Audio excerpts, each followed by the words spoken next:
500 रुपए महीने में वॉचमैन की नौकरी करने वाले नवाजुद्दीन सिद्दीकी ने कैसे बनाई बॉलीवुड इंडस्ट्री में अपनी पहचान। पर्सनैलिटी के कारण हजारों ऑडिशंस देने के बाद भी नहीं मिला था नवाज को अच्छा रोल। बचपन में ही गाँव छोड़ने का मन बना चुके थे नवाज। पैसों की कमी के कारण दोस्तों के घर खाना बनाना और झाड़ू लगाने जैसे भी नवाज को करने पड़े हैं काम। फिल्म में काम करने के बाद पैसे नहीं मिले तो केवल खाना खाकर संतुष्ट हो जाया करते थे नवाज। नवाजुद्दीन सिद्दीकी का जीवन संघर्षों से भरा रहा है। मुंबई आने के बाद उन्हें अच्छे रोल की तलाश के लिए 1 दशक से भी लंबे समय का इंतजार करना पड़ा। नवाजुद्दीन सिद्दीकी की मां चाहती थी कि वो पढ़ लिख कर अच्छी नौकरी करे, तो वहीं पिता चाहते थे वो एक पहलवान बने, लेकिन नवाज की किस्मत में तो कुछ और ही लिखा था। नवाज का जन्म 19 मई 1974 को उत्तर प्रदेश के मुजफ्फरनगर जिले के बुढ़ाना गाँव में हुआ था। नवाज के पिता एक किसान थे। कई बार नवाज के बारे में कहा जाता है कि वो एक गरीब परिवार से ताल्लुक रखते हैं, लेकिन असल में उनका परिवार जमींदारों की श्रेणी में आता है और उन्हें बचपन में पैसों की कोई दिक्कत नहीं थी। नवाजुद्दीन सिद्दीकी के 7 भाई और एक बहन है। हालांकि कुछ समय पहले बहन का कैंसर की बीमारी के कारण निधन हो गया था। नवाज हमेशा से ही गांव के बाहर निकलना चाहते थे। वो कहते थे कि गांव के लोग केवल 3 चीजों के बारे में बात करते हैं, गेहूं, गन्ना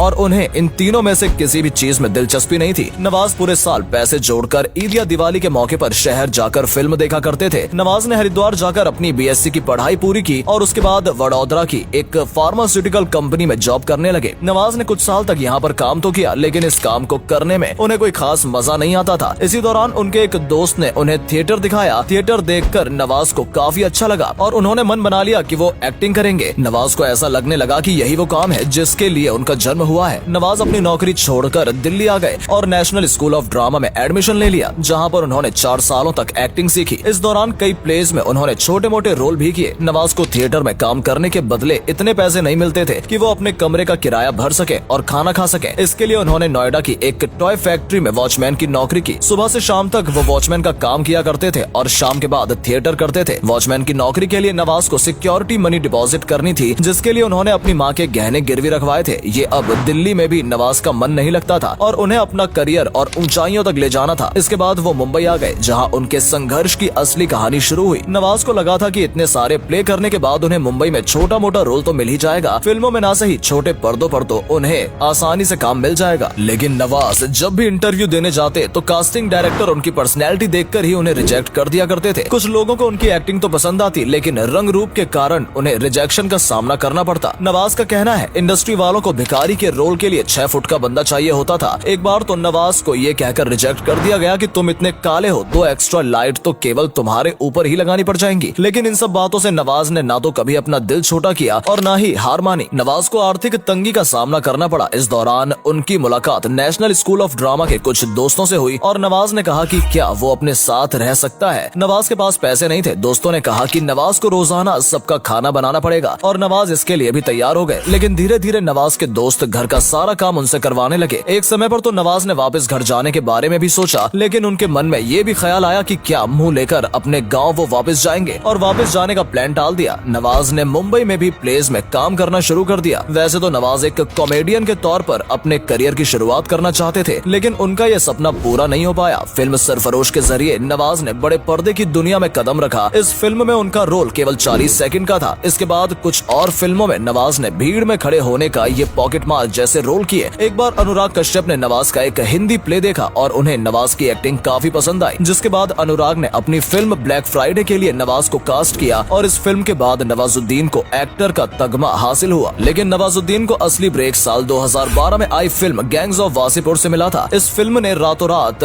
नवाज को एक स्टार बना दिया था। हर जगह उनकी एक्टिंग की तारीफ होने लगी थी और इसके बाद तो मानो नवाज के पास फिल्मों के ऑफर्स की लाइन ही लग गई। लेकिन नवाज ने उनमें से अधिकतर फिल्में रिजेक्ट कर दी थी, क्योंकि उनका कहना था कि केवल एक रोल को देखकर उन्हें ये रोल्स ऑफर हुए हैं। सभी रोल एक जैसे थे और वो कुछ नया ट्राई करना चाहते थे। साल 2014 में नवाज की फिल्म मिस लवली रिलीज हुई थी, जिसमें उनका एक किसिंग सीन भी मौजूद था। नवाज ने बताया कि फिल्म की शूटिंग के दौरान उन्होंने पहली बार किस की थी, यानी कि उनकी रियल लाइफ और रियल लाइफ दोनों की ही पहली किस थी। नवाज अपनी एक्टिंग का लोहा कई फिल्मों में मनवा चुके हैं। मांझी द माउंटेन मैन में नवाज के रोल को लोगों ने काफी पसंद किया था। फिल्म कहानी में भी नवाज नजर आए। नवाजुद्दीन उन चुनिंदा एक्टर्स में से एक हैं जो बॉलीवुड के तीनों खान के साथ काम कर चुके हैं। आमिर खान के साथ फिल्म तलाश में, शाहरुख खान के साथ फिल्म रईस में और सलमान खान के साथ फिल्म किक और बजरंगी भाईजान में भी नवाजुद्दीन सिद्दीकी नजर आ चुके हैं। बजरंगी भाईजान में नवाज एक रिपोर्टर चांद नवाब के रोल में नजर आए थे। इस रोल के लिए पाकिस्तान के चांद नवाब से मिले थे, जिनसे ये रोल इंस्पायर्ड था। फिल्म रमन राघव की शूटिंग के दौरान राघव काफी बीमार भी पड़े थे और उनके पैरों में चोट भी आई थी। नवाज ने पैर में चोट लगे हुए फिल्म की शूटिंग पूरी की और इसकी भनक भी किसी को नहीं लगी। नवाजुद्दीन सिद्दीकी को उनकी अच्छी एक्टिंग के कारण कई अवार्ड भी मिल चुके हैं। वो कांस फिल्म फेस्टिवल में रेड कारपेट पर भी नजर आ चुके हैं। नवाज ने बताया था कि कांस फिल्म फेस्टिवल के लिए उन्हें सूट सिलवाना था, लेकिन सभी डिजाइनर्स ने उनका सूट सिलने से मना कर दिया था। इसके बाद एक लोकल टेलर से उन्होंने अपने लिए सूट सिलवाया और वही पहनकर कांस पहुंच गए थे। साल 2013 में पहली बार लैक्मे फैशन वीक में नवाज ने रैंप वॉक किया था। बहुत कम लोग ये बात जानते हैं कि रणवीर सिंह को उनकी फिल्म बैंड बाजा बारात में डेब्यू करने से पहले नवाज ने उन्हें एक्टिंग की कुछ क्लासेस भी दी थी। नवाज श्रीदेवी और दिलीप कुमार के बहुत बड़े फैन हैं और साथ ही उन्हें म्यूजिक सुनना भी काफी पसंद है। नवाजुद्दीन सिद्दीकी की पर्सनल लाइफ की बात करें तो साल 2009 में अंजलि के साथ उन्होंने शादी की थी और इनका एक बेटा और एक बेटी है। बीच में दोनों के रिश्ते में काफी दरारें आई थी और बात तलाक तक पहुंच गई थी, लेकिन फिलहाल नवाज और उनकी पत्नी के बीच सब कुछ ठीक चल रहा है। नवाजुद्दीन सिद्दीकी जल्दी फिल्म हड्डी में नजर आने वाले हैं और कुछ दिनों पहले ही उनकी फिल्म का पोस्टर भी रिलीज किया गया था। पोस्टर रिलीज के बाद नवाज के लुक की काफी तारीफ भी की गई थी। फिल्म में नवाज एक ट्रांसजेंडर की भूमिका में नजर आएंगे। इसके अलावा वो टीकू वेड्स, शेरू और नूरानी चेहरा जैसी फिल्मों में भी नजर आने वाले हैं। उम्मीद करते हैं नवाजुद्दीन सिद्दीकी की सभी फिल्में बॉक्स ऑफिस पर हिट होंगी। तो दोस्तों, ये थी नवाज के स्ट्रगल की पूरी कहानी, कैसे वॉचमैन से एक